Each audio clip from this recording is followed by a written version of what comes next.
출근길 뉴스를 종합해드립니다. 깊이 있는 뉴스 YTN FM 출발 새 아침.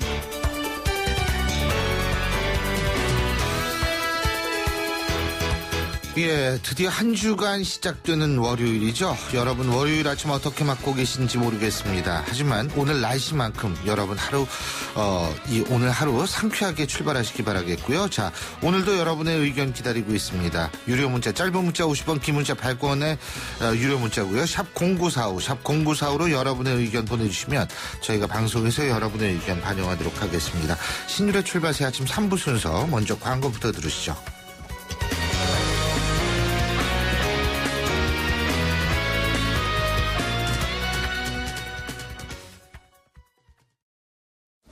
아유, 세 단계 종이 또 걸렸어? 정말 제본 하나 하려다가 미치겠네. 내가 진작 현대오피스로 바꾸라니까. 오늘 다 날 셀 거야. 이제 스트레스 받지 마세요. 사무기기 전문기업 현대오피스가 책임지겠습니다. 사무기기의 올바른 기준. 현대오피스. 자, 따라해보세요. 이카운트 ERP 4만원. 회계관리, 이카운트 ERP 4만원. 재고관리, 이카운트 ERP 4만원, 생산관리, 사업 성공 함께해요. 카운트 ERP의 모든 기능을 월 4만원에 드립니다. 이카운트 가입비 부가세 별도. 1644 대리운전 1644 퀵서비스 꼭 배달도 1644 불러보자 대리운전 퀵서비스 1644 불러보자 꼭 배달도 1644 대리운전 퀵서비스 꼭 배달 불러보자 1644 베이스 노루코 면도기 도루코 베이스 면도기 베이스 안전하고 부드러운 대한민국 면도기. 안전하고 부드러운 면도 그 이상을 경험하세요. The Shaving Innovator, Dorco Pace. 옥수수 TV는 보라네 옥수수 지루한 일상의 감옥수수 재미없는 세상의 지옥수수 옥수수로 흑연색을 살 옥수수 흥미진진 동영상을 즐겨봐 옥수수 심심할 땐 옥수수 동영상이 우수수 모바일 동영상의 신세계 옥수수. 송곳 같은 말, 허무한 말, 우리가 주목해야 될 말을 전해드립니다. 왁자지껄, 말.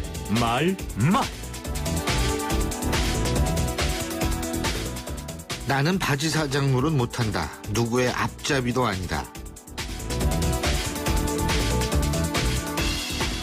더불어민주당 김종인 대표가 야권 텃밭인 호남 지역을 찾아서 한 얘기입니다.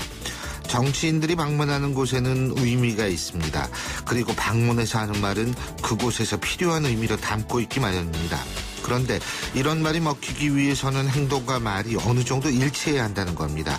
설령 자신이 그런 의미가 있다 하더라도, 그런 의지가 있다 하더라도 행동이 선행되지 않은 상태에서 말만 한다면 그 말의 진정성에 의구심을 가질 수밖에 없습니다. 그렇기 때문에 김종인 대표의 이런 언급이 호남 지역 유권자들에게 어느 정도 다가갈지, 그건 앞으로 김종인 대표의 행보에 달려있다고 할 수 있을 겁니다.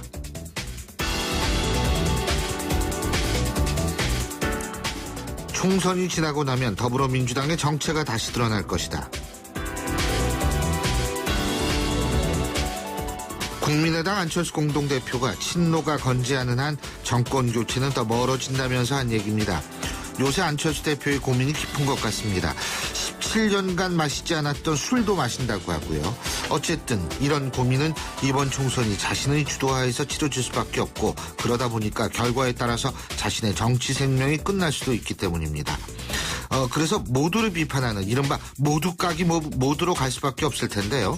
그런데 이런 때일수록 중심을 잘 잡아야 합니다. 적과 동지가 누구인지에 대한 현명한 식별이 필수적이라는 얘기입니다.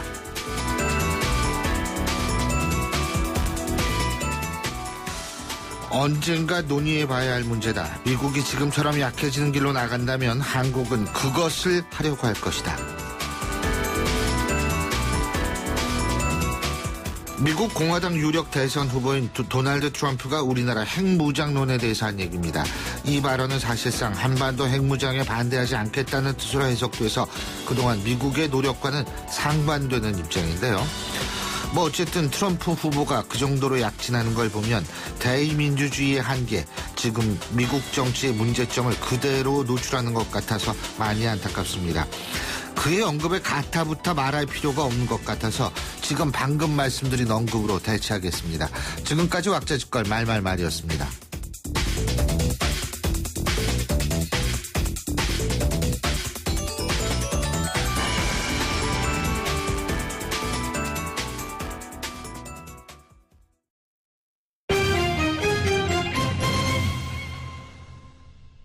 월요일 아침이죠. 경제뉴스 알아보겠습니다. 최요한 경제평론가 연결합니다. 안녕하십니까?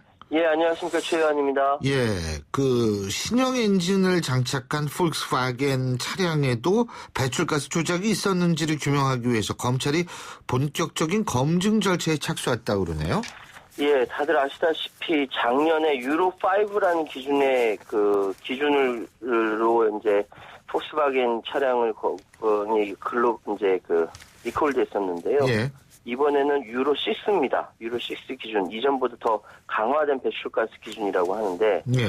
서울중앙지검 형사 5부가 최근 아우디 A1과 A3, 폭스바겐 골프 등 폭스바겐 그룹의 3개 차종을 대상으로 배출가스 실험을 환경부 산하교통환경연구소에 의뢰했다, 이렇게 어제 밝혔거든요. 예. 근데 이 차량은 이미 21일 날, 지난 21일 폭스바겐 한국법인인 아우디 폭스바겐 코리아의 평택사무소에서 압수한 신규 차량들입니다. 예. 그러니까 이전 작년에 문제가 있다는 것보다 업그레이드됐다는 신규 차량인데, 아무래도 검찰에서 이게 배출가스 조작 의혹 신규 차량에도 있다라고 생각해서 이번에 의뢰하면서 새롭게 조사를 하고 있는 것이죠. 예. 그러니까 환경부가 지난해에는 티구안 등 폭스바겐 일부 차종에서 배출가스 조작 사실을 확인하고 리콜 명령을 한 바 있는데, 그건 유로5였고 이번 유로6다.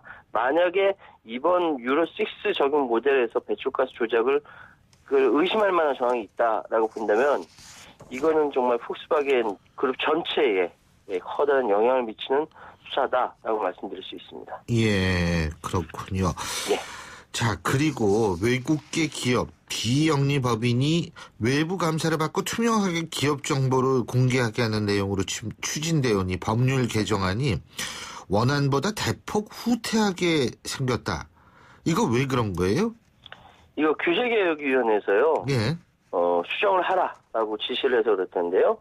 금융위원회가 입법 예고했던 개정안 핵심은요. 예. 외부 감사 대상 기업의 범위를 기존 주식회사에서 유한회사나 비영리법인이나 대형 비상장 주식회사까지 확대하는 거였거든요. 예. 아시다시피 유한회사 같은 경우는 주식회사는 거의 구별이 없어졌지만 외부 감사 대상에 제외되다 보니까 재무제표로 공시할 의무가 없죠. 그러다 보니까 글로벌 명품업체인 루이비통 코리아라든지 샤넬 코리아라든지 이런 외국계 기업들이 관련 규제를 피하려고 주식회사에서 유한회사로 전환되는 경우가 많았습니다. 예. 그런데 유한회사를 외부 감사 대상으로 편입하는 것은 큰 문제 없지만 공시 의무까지 하는 건 적절치 않다. 유한회사의 폐쇄성을 고려했을 때 기업정보 공개는 과도하다라고 규제개혁위원회에서 얘기를 한 거예요. 예. 문제는 이렇게 만약에 재무제표를 공개하지 않으면 경영상황이 어떤지 외부에서는 확인하기 쉽지 않다는 거거든요. 예. 또 국내 기업과 외국 기업 간의 형평성 문제도 있고요. 예. 이런 여러 가지 문제 때문에 이렇게 비영리법인까지 포함해가지고 외부 감사 받도록 돼 있는데 대폭 후퇴하게 됐습니다. 뿐만 아니라 외국계 유한회사 비영리법인에 대한 규제 법률이 느슨하게 앞으로 진행될 것으로 보입니다. 따라서 상황에 따라서는 이런 비판의 목소리가 높아지면 규제 문제가 다시 떠오를 수도 있다라고 말씀드리겠습니다. 예. 자, 그리고 올해 경영 환경이 어려워질 것으로 전망된다. 이런 전망이 많죠. 예. 그래서 카드 회사들이 소위 돈 내는 건 다 한다. 예를 들면 휴대폰 임대에서 유학 알선, 부동산 시장까지 지금 넘보고 있다는 모양이에요. 이 뉴스 보면서 깜짝 놀랐어요. 유학 알선. 참. 카드업계 부수 업무 진입 장벽이 낮아진 가운데요. 기존 사업의 돈벌이가 어려워졌으니까 이를 적극적으로 활용해 새로운 수익원을 찾아 나섰다라는 겁니다. 예. 예를 들어 신한카드는요. 국토교통부 업무 협약을 맺고 부동산 시장 진출에 나서고 있는데요. 국토부의 전자계약 시스템을 활용해서 서울 서초구 시범사업에서 부동산 대출, 중개수수료, 카드 결제 업무 등을 진행할 예정이라고 하고요. 삼성카드 같은 경우는 그 금융감독원에 반환조건부 할부 취급했다는 중고 휴대폰 매매 관련 업무를 하겠다면서 부수 업무를 신청했는데 구매한 휴대폰을 1년 뒤에 교체할 때 삼성카드가 잔여 할부 대금을 부담하고 기기는 되파는 방식의 일종의 이제 휴대폰 임대 사업이죠. 예. 또 롯데카드 같은 경우 유학 알선 등록을 위한 정관 변경 부수 업무 신고를 준비 중이라고 하는데요. 이제 유학닷컴이라는 회사랑 이제 제휴를 맺고요. 이제 각각의 롯데 계열사 오프라인 매장 등에 유학 설명 부스를 마련해서 이제 고객을 늘리는 겁니다. 뭐 이런 식으로 여러 가지 수익 개선을 위해서 결제 이외에 여러 가지 시장의 문을 두드리고 있는데 지금 금융당국은 지난해 여신 전문 금융사업 감독 규정을 중소기업 적합업종 등 예외적인 사안을 제외하고는 카드사에 제한 없이 부수 업무를 할 수 있도록 개정했거든요. 그래서 이제 신사업을 하기 7일 전까지만 해당 부수 사업을 당국에 신고만 하면 됩니다. 단 중소기업 적합업종 요것만 빼놓고요. 그렇군요. 예, 잘 알겠습니다. 오늘 말씀 여기까지 듣겠습니다. 고맙습니다. 예, 감사합니다. 예, 지금까지 유효한 경제평론가였습니다.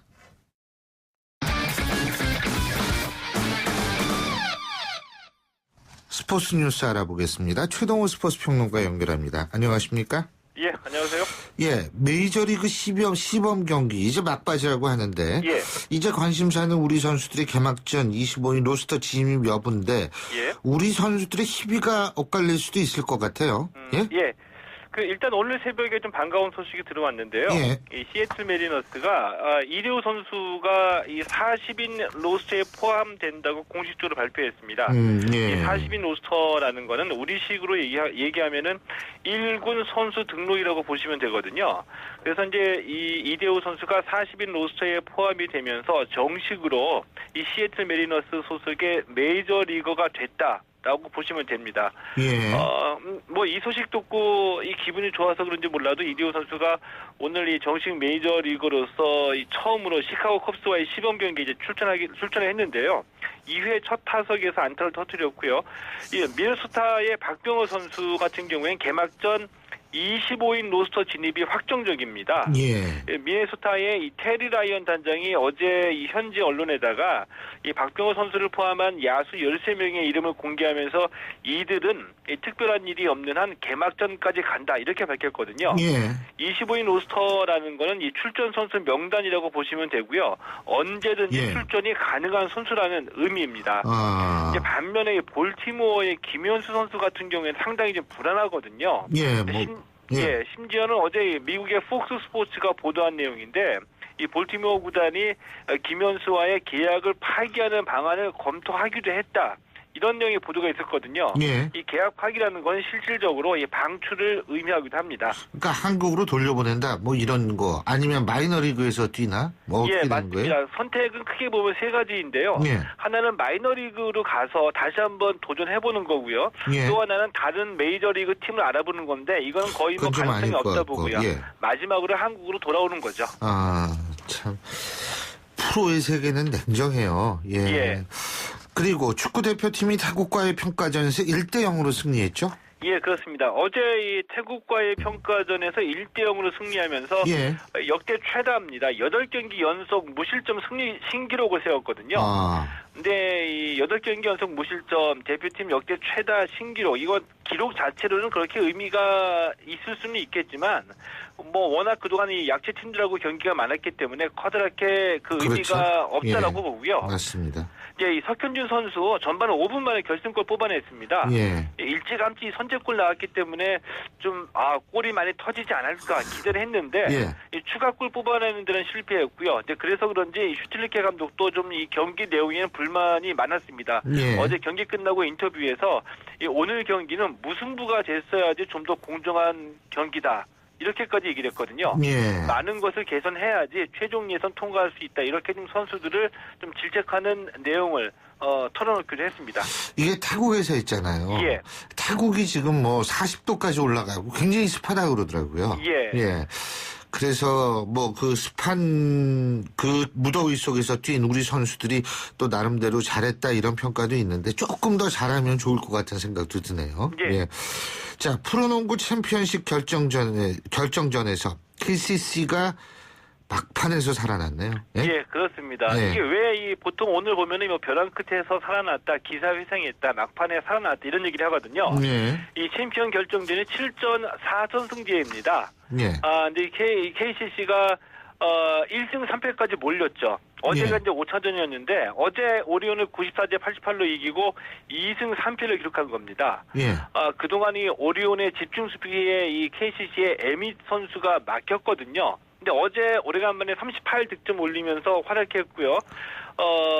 KCC가 이 전반전을 18점 차로 앞서갔는데 그래도 오리온이 끈질긴 저력을 보여주면서 후반 4쿼터에서 동점을 만들어낼 정도로 이 만만치 않은 전력을 보여주기도 했고요. 예. 이제 2경기가 남아 있습니다. 이 2경기에서 오리온은 1승만 올리게 되면 챔피언 결정전 우승인데 KCC는 남은 2경기는 모두 다 이겨야지 챔피언 결정전에서 우승을 차지하게 됩니다. 예.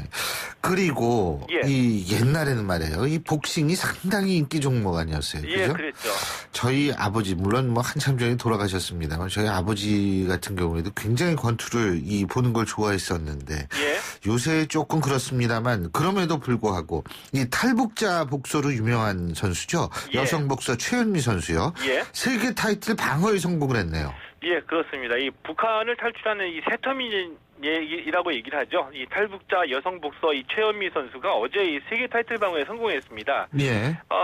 현재 이 세계 복싱협회 WBA 여자 슈퍼패드급 챔피언이거든요. 어제 이 3차 방어전에서 이 콜롬비아 출신의 다이아니 아일라 선수에게 10라운드 심판 전원일치 판정승을 거뒀고요. 이 최현미 선수도 어제 화제였었는데 또 하나의 화제가 있었습니다. 뭐냐면은 이 경기 장소가 동굴에서 열렸거든요.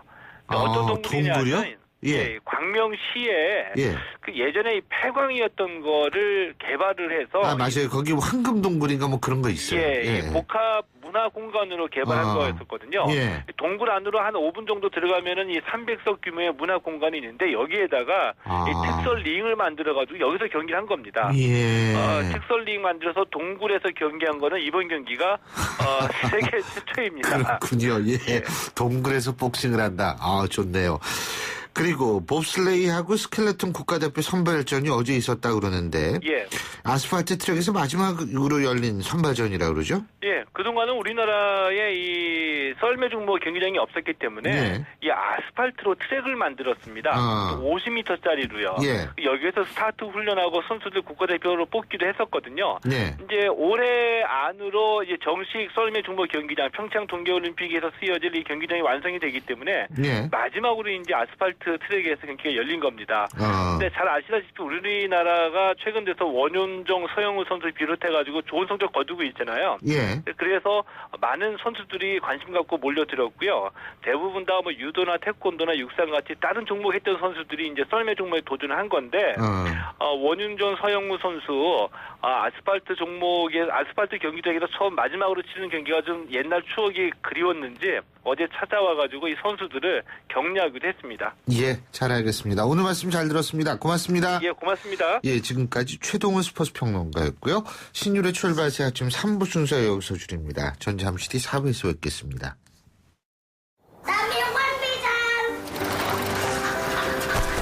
학교를 향해 누아는 패자를 밟는다. 가난이 따라오지 못할 만큼 힘차게.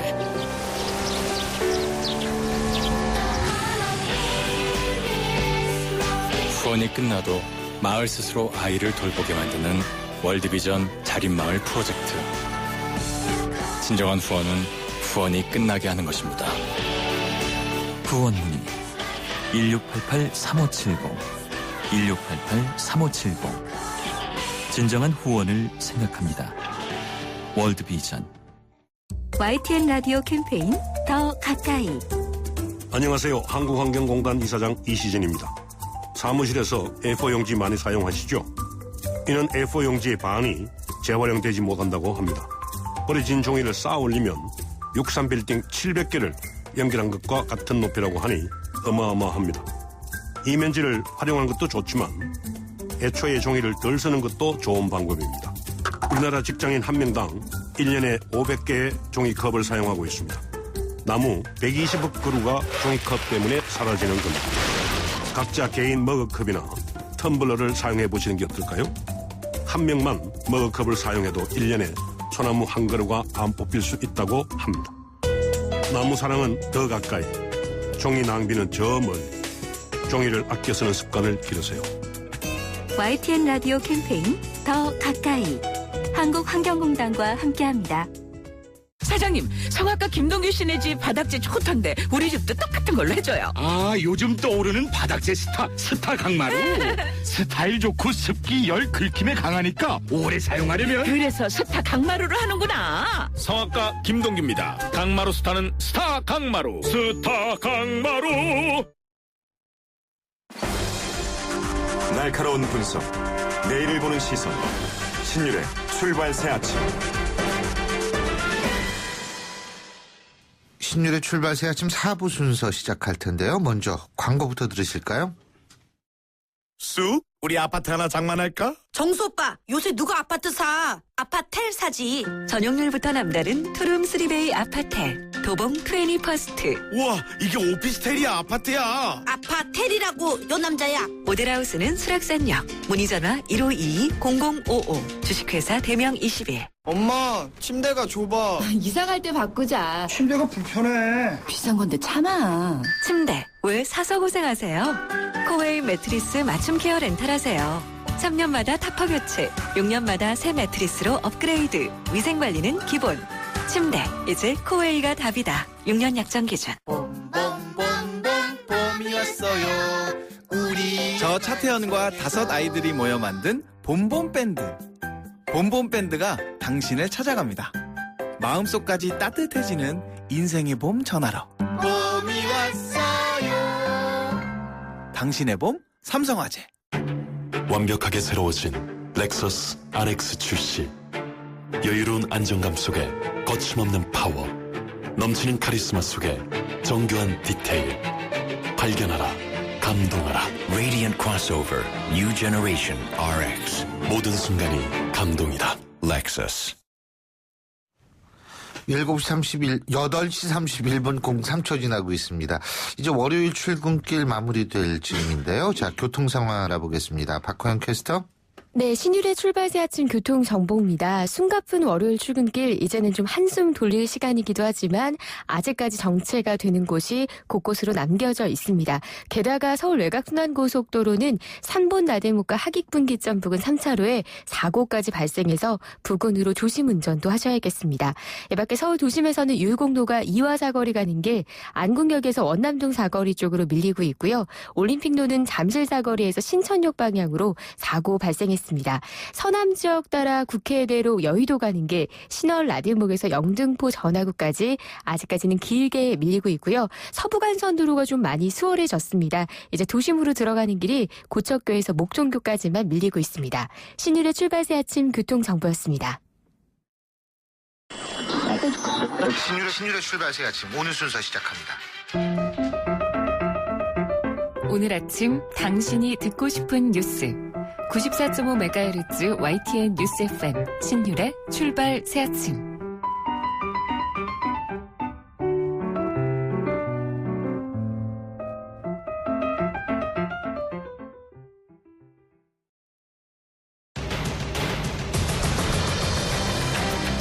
매주 월요일 아침 정치권의 복잡한 이슈를 말끔히 정리해드립니다. 출발당 최고위원회의.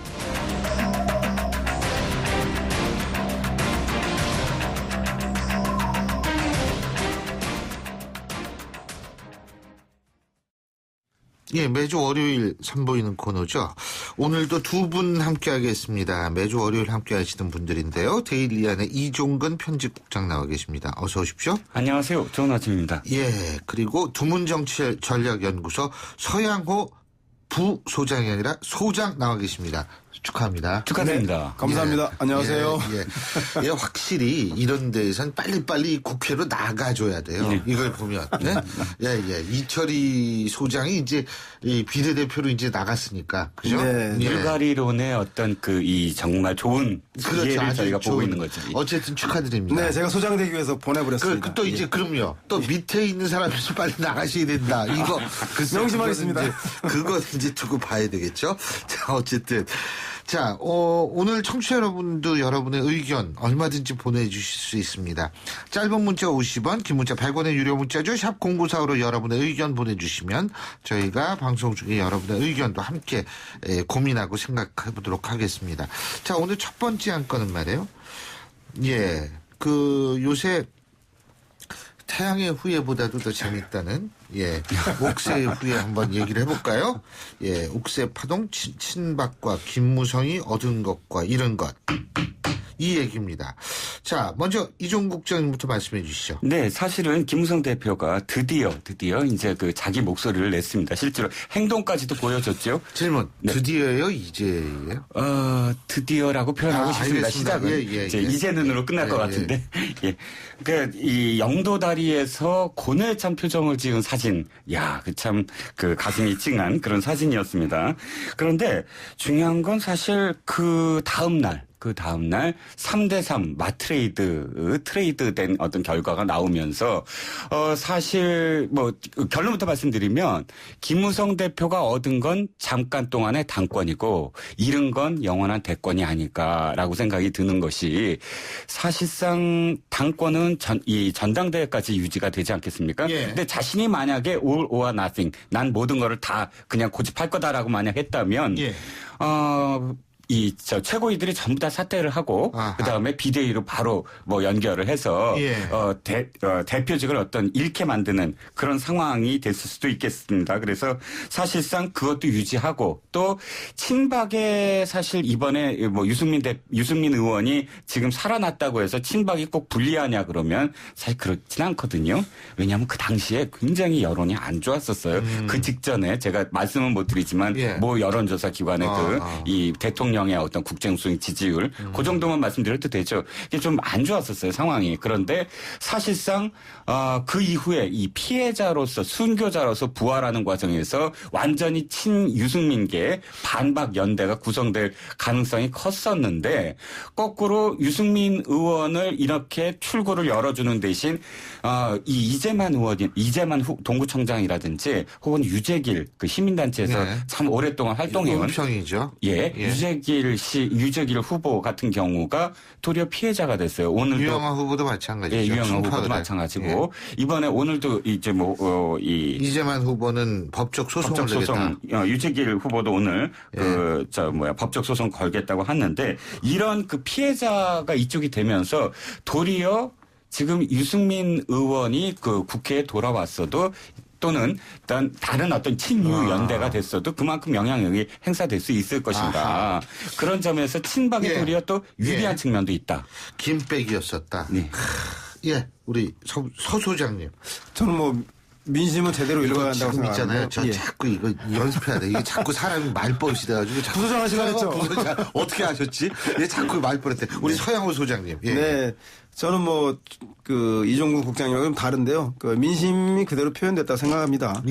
배신의 정치를 심판해달라는 대통령의 간절한 호소를 친박과 김무성계가 야밤의 최고위원을 통해서 대통령의 심판을 해달라는 얘기를 배신해버렸습니다. 그래서 저는 김무성 대표는 요새 최근에 가장 흔한 말로 무서이 살아있네. 이렇게 이 얘기가 가장 이게 좀 웃어주세요, 빨리. 그날 제일 많은 댓글이 달려서 김무성 대표 오랜만에 즐거운 비명을 했는데 그것에서 알 수 있듯이 김무성 대표는 PK 지역에서의 대권 주자로서 정치인으로서 확고한 자기 지지 기반을 가진 것 같고 미래 권력인 유승민과 현재 권력인 대통령과의 양자 대결 속에서 존재감이 미약했는데 이번을 통해서 확실하게 자신의 대선의 존재감도 얻어낸 것이 가장 큰 성과인 것 같고요.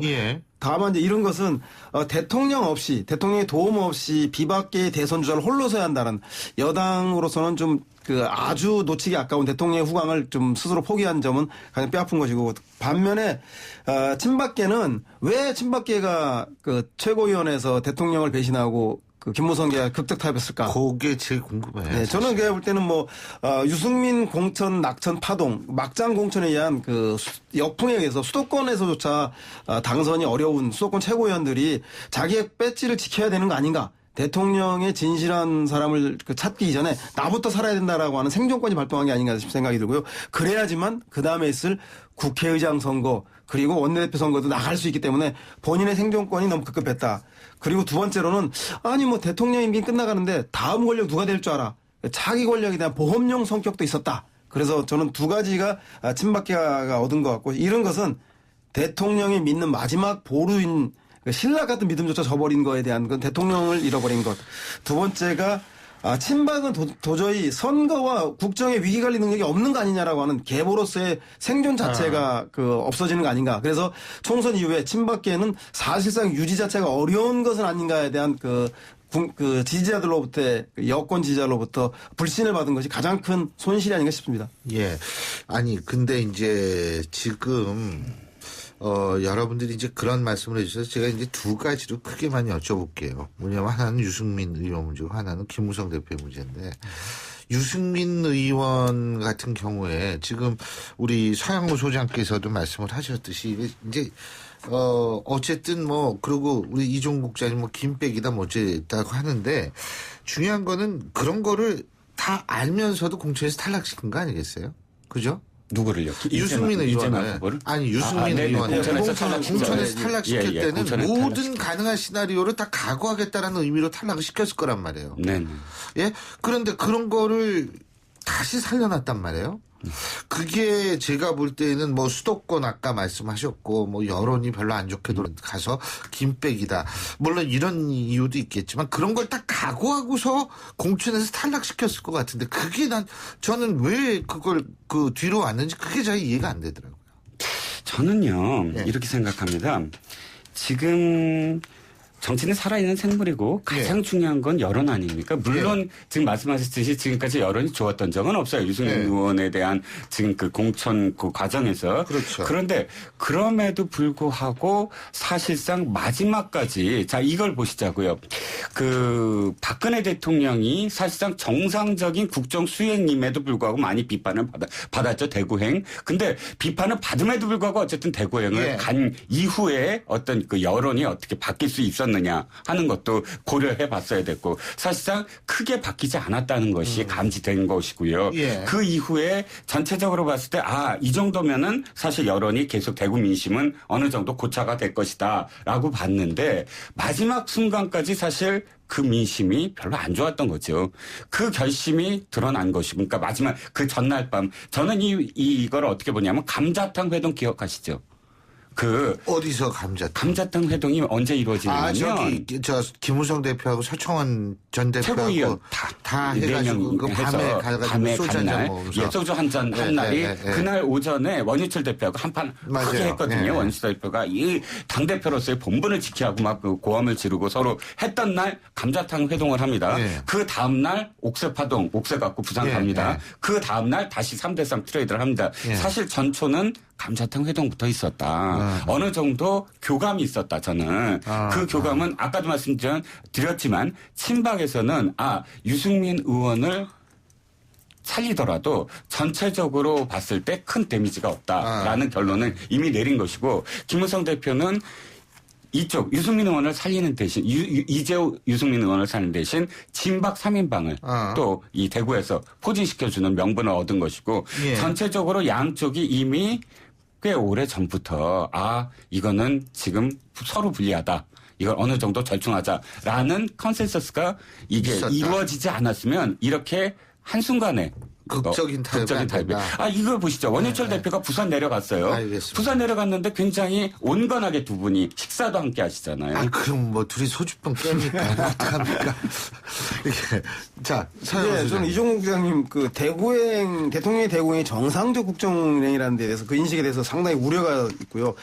국정 수행을 해서 대구 경북 TK 한복판을 갖고 하필이면 동구에 유승민 의원이 있는 지역교회 그것도 하필이면 정종서 후보하고만 악수를 하는 것이 정상적 국정운영 수행인가에 대해서 약간 문제의식이 있고요. 그거 이전에 본질적인 질문에 대해서 제가 보기에는 그 유승민 의원을 그 배제 무리가 따르면서 배제한 이유는 드러났듯이 이번에 여당이 총선 승리를 통해서 안정적인 국정운영을 뒷받침하기 위한 다수 의석을 필요해서 경제 살리고 안보를 구하겠다. 이것이 허구임에 드러난 거고요. 오로지 총선 이후에 벌어질 권력 투쟁에서 친박계의 당권을 장악하기 위해서 그래야지만 비박계나 반박계의 당권 주자나 대선 후보가 선출되는 걸 막아서 여당 내부에서 대통령을 비판하는 치명적 레임덕을 방지하고자 한 거다. 그래서 상징적 사건이 서해 수호의 날에 야당 대표들은 왔는데 여당 지도부는 참석하지 않는 초유의 사건만 보더라도 안보를 지키기 위해서 총선에 승리한다는 게 얼마나 허구임이 드러난 단적인 사례라고 볼 수 있겠습니다. 예. 자, 그리고 또 한 가지는 김무성 대표 얘기인데요. 김무성 대표 같은 경우에 일반적인 시각으로는 이제 청와대하고는 사이좋게 가기는 좀 힘들게 생겼다. 이런 얘기들이 많이 나오죠.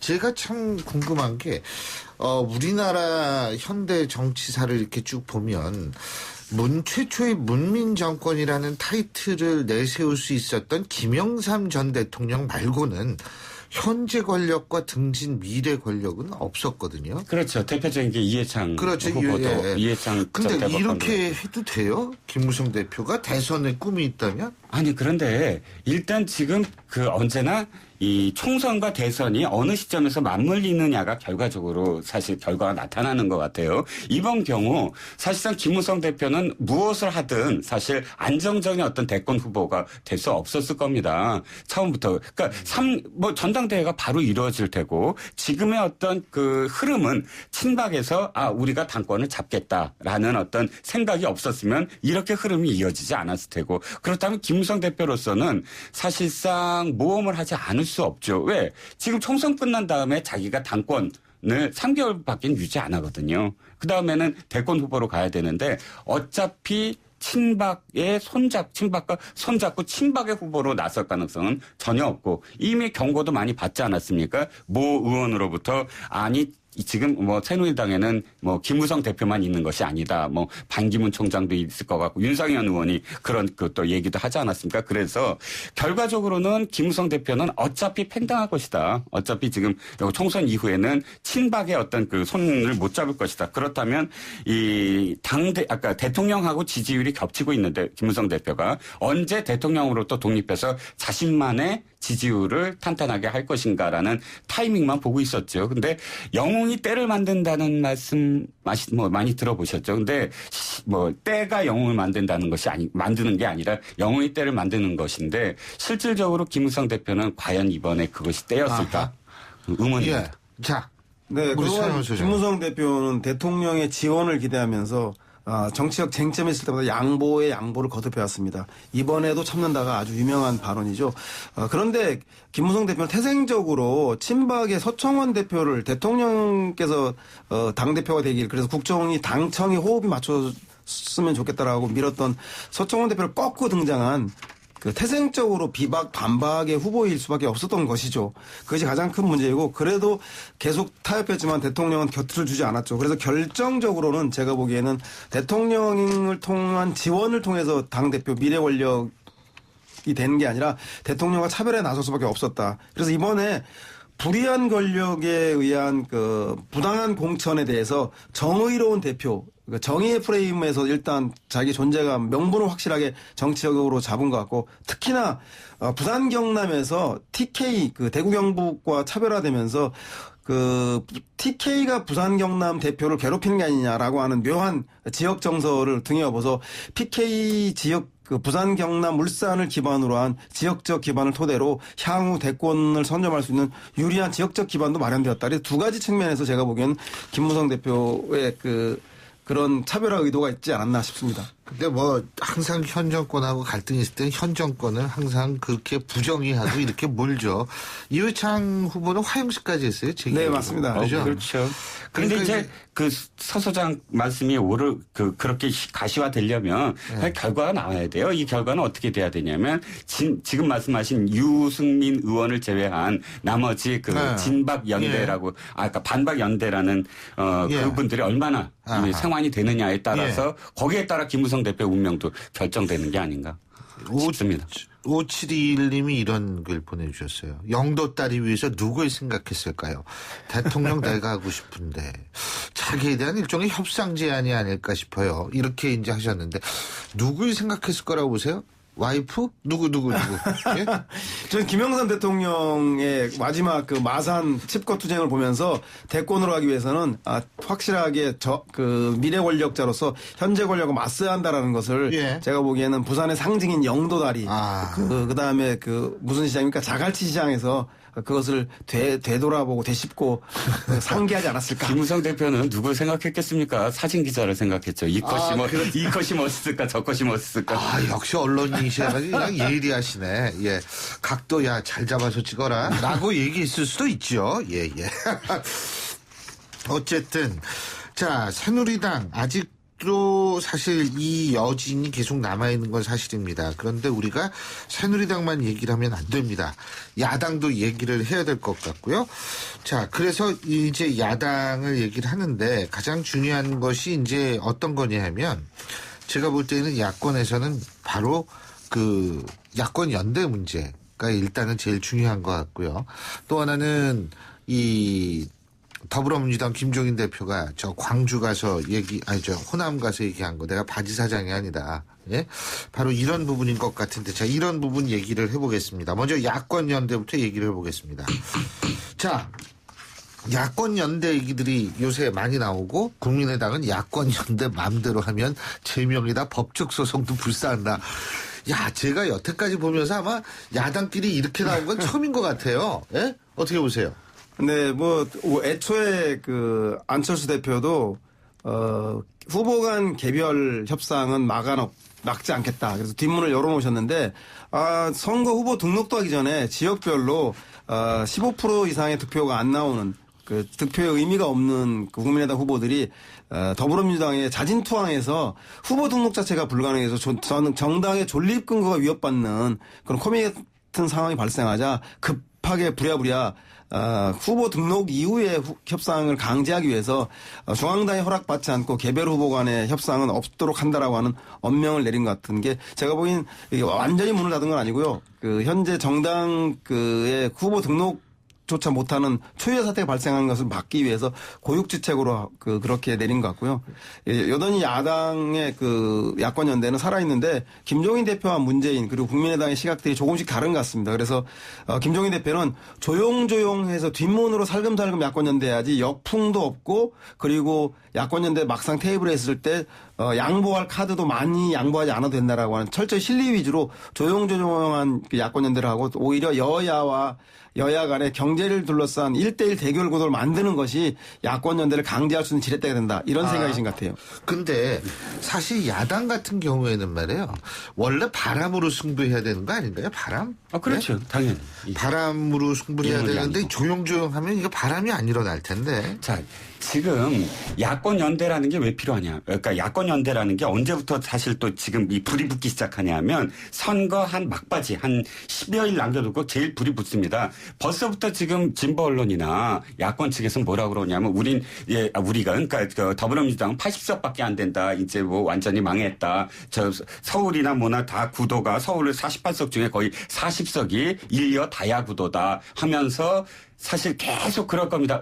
우린 졌다 하면서 이제 사표 방지 심리를 노릴 거예요. 당연히. 그게 언제나 똑같아갖고 지금쯤이면은 야권 연대 안 한다 하고 서로 욕을 해야만 국민들이 뭐라고 생각하냐면 욕을 할 거 아닙니까? 또 야권 연대냐. 근데 또 야권 연대라는 말이 나오지 않게끔 하려면 서로 좀 더 많이 싸워야 됩니다. 아직도 그게 좀 겹쳐져야 되고. 그러니까 저는 이 프레임이 계속되는 이유가 또 이 당명에서 야권의 당명에서 제발 함께 더불어 연대 통합 이 말이 없어져야만 사실상 야권 연대가 없어지거든요. 근데 아직까지도 더불어민주당 이름까지 더불어라는 말이 있지 않습니까? 언제나 연대를 하겠다는 거죠. 그전에는 새정치민주연합, 연대, 다 연합, 연대, 통합. 사실 지금까지 꽤 오랫동안 열린우리당 이후에 통합이나 연대나 연합이나 더불어 함께 이런 말이 야당 이름에 계속 존속하는 이유가 이걸 되풀이하겠다는 얘기예요. 분당했다가 다시 통합했다가 분당했다가 통합했다가 안 그렇게 할 수가 없다고는 알겠지만 그러나 너무 되풀이된다. 그럼에도 불구하고 제가 볼 때 말씀하신 대로 연정에 기반한 그 야권 단일화는 국민들의 설득과 동의의 시간이 충분하고 그리고 어떤 정책과 공약을 가지고 함께 하는지 향후에 국정 운영도 함께 한다든가 이런 것들은 국민들도 유럽이나 미국에서도 있기 때문에 납득하는데 선거 시기에 이기기 위한 단일화에 대해서는 상당히 반론과 역풍 특히 언론과 국민들의 반감 또한 크기 때문에 그런 리스크를 좀 줄이자는 생각이 김종인 대표 생각인 것 같고 김종인 대표의 연대에는 호남에서 광주 방문을 통해서 메시지에 주목해봐야 될 것 같습니다. 만약에 김종인 대표가 구상하는 야권 단일화는 당대당 통합이나 당대당 후보 단일화보다는 여야 1대1 구도를 통해서 그 여당의 무능 경제를 심판하기 위해서는 만약에 단일화가 안 되면 유권자 여러분들이 될 수 있는 당선 가능성이 높은 당에다 표를 몰아서 사표방민 심리를 가지고 그 당선을 시켜줘야지만 여당을 견제할 수 있다. 즉 광주가 그런 그 수도권에서의 야권 단일화를 견인할 수 있도록 호남이 결정해달라. 즉 더불어민주당을 그런 취지의 메시지가 아닌가 싶은 생각이 듭니다. 예. 그리고 이제 참고적으로 지금 우리 이종근 국장님께서도 우리가 진다 이런 말씀하신다 그러는데 그게 이제 진다 말은 그러는데 상당히 지금 목표를 합하면은요 약 350석이 된다고 합니다. 맞습니다.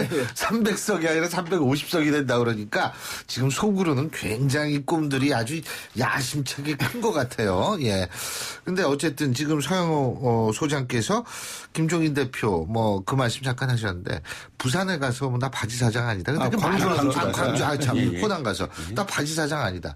아니 근데 그게 말로 되는 건 아니잖아요. 두 가지 목적이 있죠. 하나는 실질적으로 자신이 호남에서 얼만큼 지금 그 국민의당을 갉아먹을 수 있느냐. 그러니까 김종인 대표가 지금 나중에 총선 이후에 자기가 대권까지 또는 여기서 어떠한 목적을 바랄 수 있는 기반이 뭐냐면 호남에서 얼만큼 우리가 생활시키느냐예요. 왜냐하면 호남 공천, 전략 공천은 다 김종인 대표가 했거든요. 양양자 상무도 보냈지, 강기정 끌어내렸지. 이런데 이게 사실상 관건이고요. 앞으로의 선거에.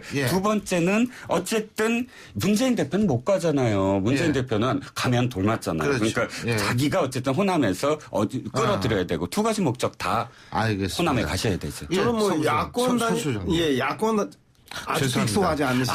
마음속으로는 부수장으로 생각하고 있는 거 아닙니까? 어떻게 알죠? 은근히 말씀하시죠. 저는 야권 단일화는 그 호남에 있는 바닥 민심에 대한 그 메시지라고 생각한다면 바지 사장이 아니다라는 얘기는 결국은 정당 주변에 모여 있는 이미 정치 의식이 높은 상층에 있는 여론을 오피니언 리더들의 여론을 잡기 위한 그 메시지라고 생각하는데요. 즉 우리가 하는 것은 정권 교체지 친노의 집권이 아닙니다. 대통령이 될 수 있는 자질이 있는 사람이면 능력 있는 사람이면 호남인들마다 하겠습니까? 제가 그 보증인 관리자가 되어서 문재인을 위한 들러리가 아닌 그야말로 정권 교체를 이루겠습니다. 친노 집권이 아닙니다라는 메시지를 분명히 드린 것 같습니다. 알겠습니다. 자, 오늘도 두 분과 이렇게 재미있는 얘기를 하다 보니까 시간이 벌써 많이 갔는데 오늘 두 분 말씀 여기까지 듣겠습니다. 고맙습니다. 네, 감사합니다. 예, 지금까지 데일리한 이종근 편집국장, 두문정치전략연구소 서양호 소장 두 분과 함께했고요. 자, 앞서 2부에서 전해드린 인터뷰 관련해서 3782님이 이런 의견 주셨습니다. 공무원들이 참 무지합니다.